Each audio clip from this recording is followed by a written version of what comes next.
ಅಗಸೆ ಬೀಜ ಎಷ್ಟು ಒಳ್ಳೆಯದು, ಕೆಲವರಿಗೆ ಇದು ಸೈಡ್ ಎಫೆಕ್ಟ್ಗಳನ್ನು ತರುತ್ತೆ. ಅಗಸೆ ಬೀಜ ಇದನ್ನು ಹೇಗೆ ಬಳಸಬೇಕು ಅಂತ ಆಮೇಲೆ ಹೇಳ್ತೀನಿ. ಇದನ್ನು ಹಾಗೆ ತಿನ್ನಕ್ಕಾಗಲ್ಲ, ಲೊಳ್ಳೊಳೆ ಇದನ್ನು ಹುರಿದು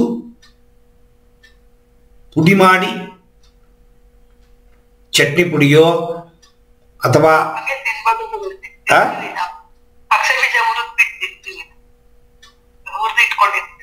ಹುರಿದು ತಿನ್ನೋ ಅಭ್ಯಾಸ ಇದ್ದರೆ ಹಾಗೆ ತಿನ್ನಬಹುದು, ಇಲ್ಲಾಂದರೆ ಪುಡಿ ಮಾಡಿ ತಿನ್ನಬೇಕು. ಹಸಿ ಬೀಜ ಅಂತ ತಿನ್ನಕ್ಕೆ ಸಾಧ್ಯವಿಲ್ಲ.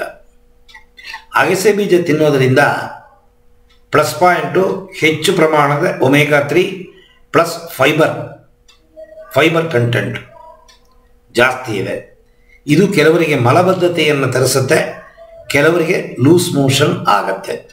ಡಿಪೆಂಡ್ಸ್ ಅಪಾನ್ ದಿ ನಿಮ್ಮ ಬಾಡಿ ಕಂಡೀಷನ್, ನಿಮ್ಮ ಜೀರ್ಣ ಏನು ಹೇಳೋದು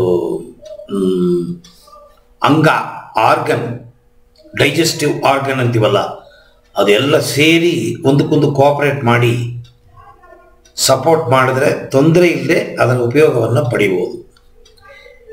ಇದು ಸಾಧಾರಣವಾಗಿ ಅಗಸೆ ಬೀಜನ ಸೇವನೆ ಮಾಡೋದಾದರೆ ಸಾಧಾರಣವಾಗಿ ನೀವು ನೀರು ಏನು ಕುಡಿತೀರಾ ಅದಕ್ಕಿಂತ ಸ್ವಲ್ಪ ಜಾಸ್ತಿ ನೀರು ಕುಡಿಬೇಕು.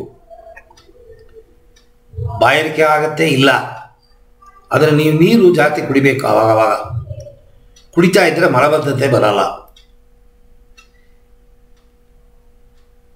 ಇದು ಕೆಲವರಿಗೆ ಲೂಸ್ ಮೋಷನ್ ಆಗುತ್ತೆ. ಆದಾಗ ನಾನು ಏನು ಕ್ವಾಂಟಿಟಿ ಹೇಳ್ತೀನಿ ಅದನ್ನು ಕಡಿಮೆ ಮಾಡಬೇಕಾಗತ್ತೆ.